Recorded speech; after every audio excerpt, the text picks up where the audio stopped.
the speed subject, we were looking at the LPO setup. And there are two aspects to the LPO setup that we study in the PGT LPO program. The first is the corporate setup, which is the setting up of your entity, the structuring of the entity itself, and licenses and approvals that you need to start the business. And the second aspect, which is what we're going to focus on today, is the actual running of the business, the actual planning, running, and growth of the business. As I am someone who's an entrepreneur and a lawyer, and at Rainmaker, we've seen a business grow from scratch, and we're in a growth phase now as well. And we'll try and take some of those learnings and understandings from what we've seen in the LPO space to understand how an LPO business is set up. There are three aspects that we're going to look to study today. The first is planning the LPO business, planning, conceptualizing the LPO business. Second is starting the LPO business itself, breathing life into that plan and executing the plan to start the business. And the third, and really the most exciting part, which is growth of the LPO business. Planning the LPO business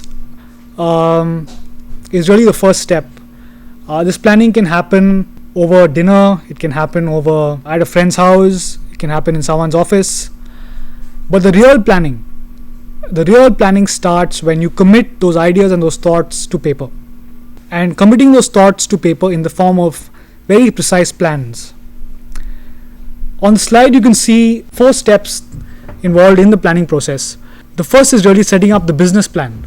The second is the marketing plan. The business plan also includes a marketing aspect as well, but the marketing plan, which is a lot more detailed, is a second aspect that's important. The third is the funding, and the fourth is the incorporation. The incorporation process is something that we understand in terms of the corporate setup of an LPO, and it's not something we're going to get into now. Funding is really about raising the money required for your LPO business. These involve a number of different questions. Number one, how much money do we need? 2, where is that money going to come from? Are we raising the money from friends and family? Is it a corporate investment? Is that money coming from India? Is that money coming from overseas?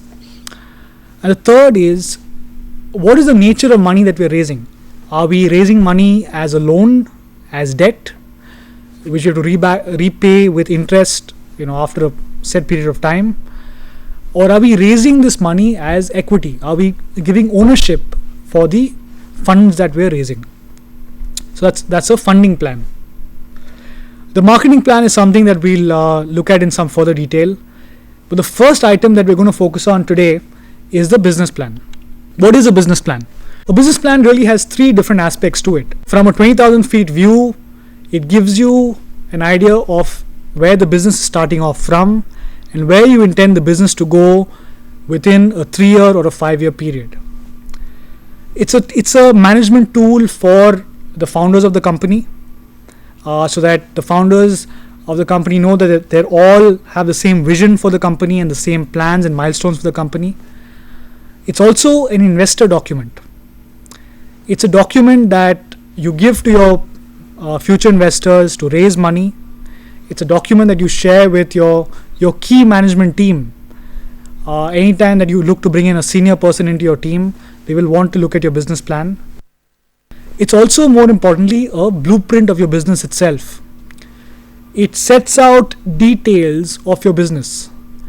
And let's look at what these details are. What is the structure of a business plan? There's a lot of material on how to draft a business plan that you can find on the internet. A number of management schools give you a lot of very, very good information on how to draft a business plan. But let's look at some of the vital points that a business plan must address in the document. First of all is the introduction to the founding team. Who are the people behind this business? If you go to any website of an LPO, even today, you'll see a link that says About Us. The About Us team link or the introduction will tell you about who the members of the founding team are and why they've come together. The second aspect that's important is the market opportunity. Why are you looking to get into the LPO business? In Unit 1 of the Speed module, we studied the market opportunity. For example, in 2007, the LPO industry made a certain amount of revenue. In 2010, there are certain estimates of how much the LPO industry will make. There are industry estimates that in 2015, the market opportunity for LPO worldwide will be about $4.5 billion. So that is the market opportunity. And the market opportunity is also a function of the global legal services spend. As we studied in Unit 1 of the Speed module, estimates are that about 10 to 15% of work, of all legal work, can be outsourced or offshored. Therefore, using a number of these parameters, industry studies, estimations, and independent research as well, you can arrive at a market opportunity. The third item is, fine, there's a market opportunity, there's some kind of gap between demand and supply, but what are you doing? What are your offerings to address this gap? What are the services that you're offering to address this market demand? What are your services? How are these services priced? And how are these services different? The third item in a business plan is really an understanding of your client market. Who are your clients? Where are they based? What are their considerations? How are they set up? How much money do they have in their budgets to meet this market opportunity? Let's take an example. Let's say that I'm setting up an LPO today. My client market could be one of many entities, but let's take international law firms and let's take large corporate MNCs. Now I know that the largest legal spend for law firms is in the United States. 76% of all legal spend comes from America. Therefore, my primary client market is in international law firms based in the United States. The next item is, once you've understood your client market, is to understand your competition. Who are you competing with once your business goes live? Who are the LPOs that you're competing with? Let's run through some of the other items on a typical business plan. There's an outline of your business model itself and the competitive edge that your LPO has over other LPOs, your sales and marketing plan, your research and development plan, which is how do you plan to provide new services, develop new technology, reduce costs for your client, and also a clear roadmap on that has milestones clearly pegged to it. For example, what is your goal after the first year? Do you intend to break even? Do you intend to make a profit? What is your goal in year 2? What is your goal in year 3? And from that, you arrive at your financial projections. What is your profit and loss scenario in year 1, in year 2, year 3? Also, your financial projections are a function of your cost structure. Therefore, it's very, very important in your business plan to have a monthly cost structure, and from that you can extrapolate to a half yearly and to an annual cost structure. So your business plan really has a number of items in it that have financial information like profitability, your budget, your costs, your projections, future funding, and have business considerations as well in terms of pricing, in terms of products, in terms of your team, in terms of your philosophy as well. So getting your business plan in place is really the first thing that any entrepreneur looking to set up an LPO must have in place. The next item on our list is your marketing strategy. And in the LPO business, this is a very, very important piece, especially because as entrepreneurs in India, our connect with the client market in another country may not be as strong. Therefore, it's important to have a very, very clear strategy in place. What does the strategy entail? What are the items within this marketing strategy? If you can look at the slide, first and foremost is a very, very clear value proposition on how your business is different from others, but more importantly, what value your business provides to your clients. Be it cost reduction, be it quality, or be it technology. What is your value proposition? Once your value proposition is clear, that value proposition will come out and will find its form through different platforms. One of these platforms is very clearly the website. I'm sure that you have visited the website of a number of LPOs, and you've studied that, and that's a useful exercise to do, in this program. The website itself gives a lot of information about the LPO. The other item that's important to have in place is your marketing collateral. This could be a brochure, it could be a flash presentation, it could be some marketing pitch that you have for your clients. Having that in place is important. The fourth item is your overseas sales strategy. Are you setting up an entity in your client territory, in your client jurisdiction? Do you have do you have a dedicated sales team? Do you have someone who can connect with your client? So if your client is a lawyer, do you have a fairly senior lawyer, in the US to connect with the US client? What is your overseas sales strategy? And the last item, which is usually ignored by most players, is how do you showcase your execution capability? At the end of the day, your client wants to know whether you can get the job done. How can you show your client that, one, you're capable, and two, that you've done similar work before? How do you showcase your execution capability? It could be a testimonial from another client. It could be a sample project. Number of these items. So once you have your business plan in place, you have your marketing plan in place, and you've raised your funds, you have the money in bank. Now it's time to really set up your infrastructure. Now let's look at a few items on the screen. First is really space. So you need a delivery center where you can start small, but you should have an option to grow. Preferably take a long-term lease, 3 to 5 year lease. Once you have a place, it's time to get the hardware in place. Your hardware includes your computers, your server, your other systems required, to undertake work.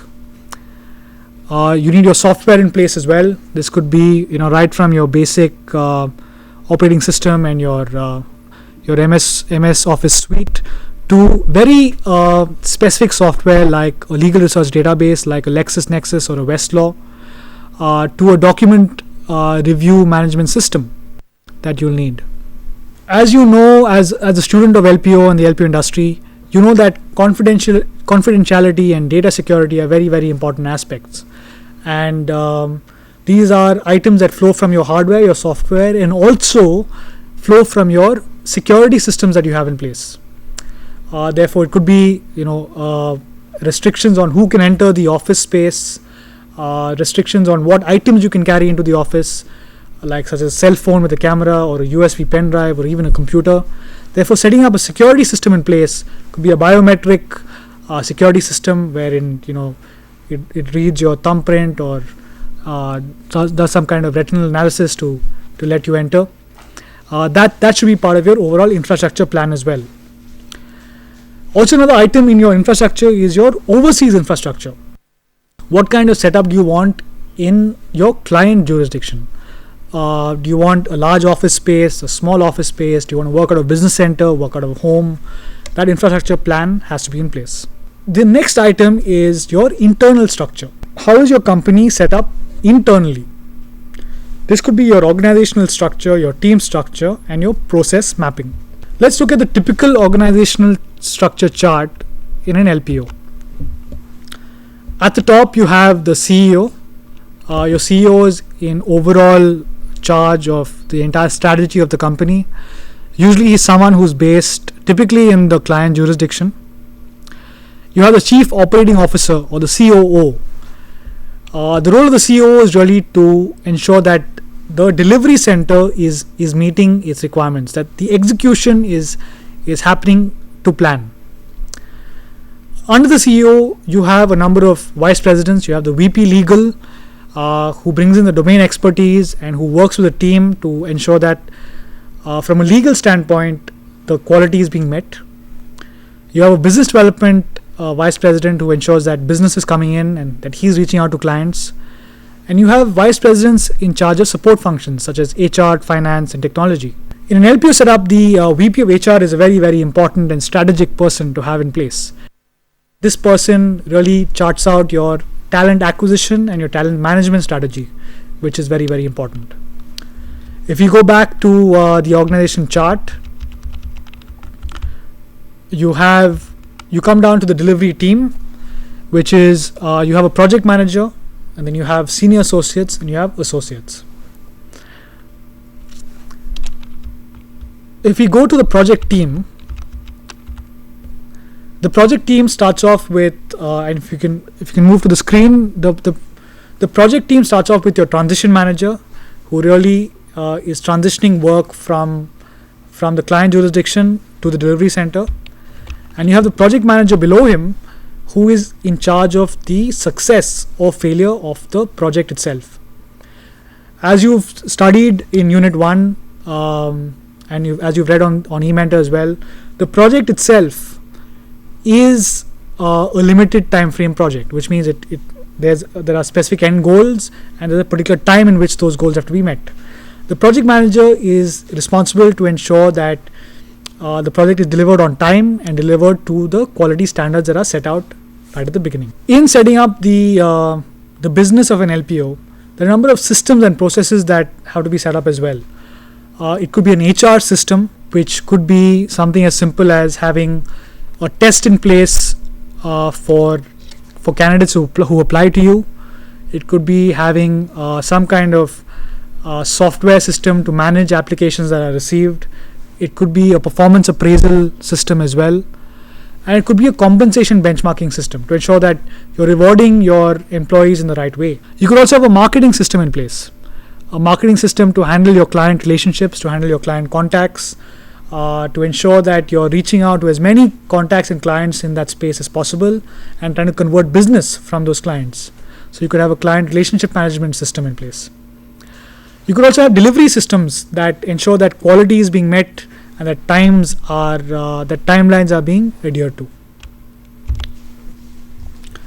So now you have your infrastructure, you have your computers, your hardware, you have your internal structure in terms of how you want to set up the teams, and you have the money in place. Now it's time to build the team, to bring in people and to bring life to your business. Building your team is a very exciting part of this stage, and it involves really three parts. It involves, number one, recruitment. Secondly, it involves training, and third, evaluation and development. Like any knowledge services company, in an LPO, people are key to the success of an LPO. So one, you want to bring in the right people. You want people who have the right skills to do the job. Or you want to bring in people who have the right domain expertise and knowledge. For example, it's like someone who's done the PhD LPO program. And also you want to have these people trained, because the LPO business is very, very specific to a particular type of work.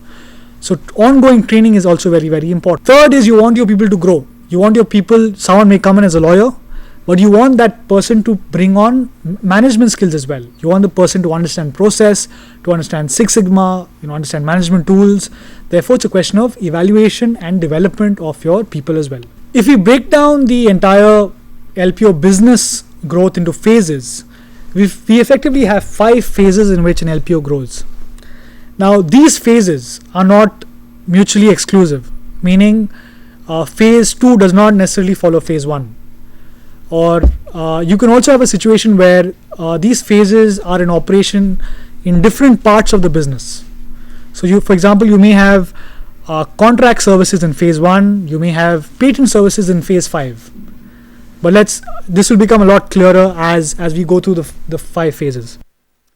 The first phase is your pilot phase. What is a pilot? A pilot really is a dummy project, meaning as someone who's starting off an LPO, you go to a client and your client says, okay, I don't want to give you work that I have to pay you for. I want to first see whether you can do this work yourself. So let me give you this pilot project.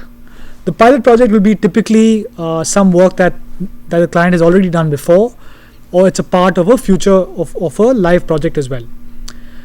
So the LPO works on a live project or on a pilot project, and the client evaluates the LPO on the pilot. So one thing that an LPO can do is, even before the pilot, can internally train on dummy projects to get a sense of the strengths and weaknesses, whether additional training is required, whether the delivery systems need to be tweaked. Then the LPO can undertake a pilot project, and hopefully if the pilot project goes well, then you get actual business. So please note that in a pilot project, the LPO is not paid to undertake the project. It's more a trial project. Phase 2 is where the LPO pitches for projects, and there are key documents and key steps that are part of the pitching process. First, the client puts out an RFP, or a request for proposal. The RFP, very simply put, is a job description. For example, I have contracts that need to be reviewed. Following the RFP, the client provides a statement of work, or an SOW, that gives a lot more details on the RFP itself. The LPO then replies to the SOW and gives details on why the LPO is ready to do this project and do it well. And then a service level agreement is signed for the project to be undertaken. Phase 3 is really about quality enhancement, and quality enhancement is implementing Six Sigma systems, putting in ISO certifications like your ISO 27001 certification, which is on data security, and also setting in internal quality metrics for the organization. Phase 4 is scaling up, which is getting an additional round of funding, getting more funds to invest into your business, expanding your team, digging deeper in terms of clients, and looking at new markets and new services and new products. And phase 5 is your M&A phase, which is your mergers and acquisitions phase. Therefore, in phase 5, you're really looking at an LPO that is well developed. You're looking at an LPO that has strong capability, a strong client base, and an LPO that's now looking to grow at a much faster pace. And this growth can come about through an alliance. For example, you could tie up with a contract staffing firm in the US. You could go the way of a joint venture where two companies decide to work together, or it could be an acquisition where an LPO buys out another company outright. For example, the Clutch Group started off as Jury Matrix, and they acquired the Clutch Group in the US, and therefore they grew through an acquisition. In the next year and a half, we expect to see a fair amount of acquisition, alliances, and joint ventures in the LPO space. So those are the 5 phases. Phase 1 is pilot. Phase 2 is where you're really growing your systems and processes. You're pitching for work. Phase 3 is your quality is being attuned. In phase 4, you're scaling up, and in phase 5, you're looking to expand by acquiring and by entering into alliances and strategic relationships. So that really sums up the entire growth of the LPO business, from planning to setting up your infrastructure and starting your business, to really scaling up and expanding the LPO business. Right shore is has to be understood in the context of offshore, onshore, and right shore. Onshore is where the entity is based in the same territory as the client. Offshore is where the entity is based in a different territory as of the client. For example, if the client is in the United States, onshore is an entity based in the United States. Offshore is an entity based outside of the United States. The right shore model is really one where you have delivery centers and you have sales centers in different countries. For example, if we have a client in, let's say in Singapore, you have a delivery center in India, you have a delivery center in China, you have a delivery center in Hong Kong, you have a sales center in Hong Kong, you have a sales center in UK. It's a combination of these different centers that provide the optimal solution to the client. For example, because the client in Singapore may have to do work in both Chinese, in English, and in Tamil. Therefore, the right shore approach will have delivery centers in, say, Tamil Nadu, in China, and in Bangalore, to provide the right solution to the client. That is, so Rightshow is really having delivery centers in different locations for the optimum solution. I think that's all the time we have in this session. Please feel free to post your questions and queries on Virtual Classroom. I'll be very, very happy to answer them. Thank you.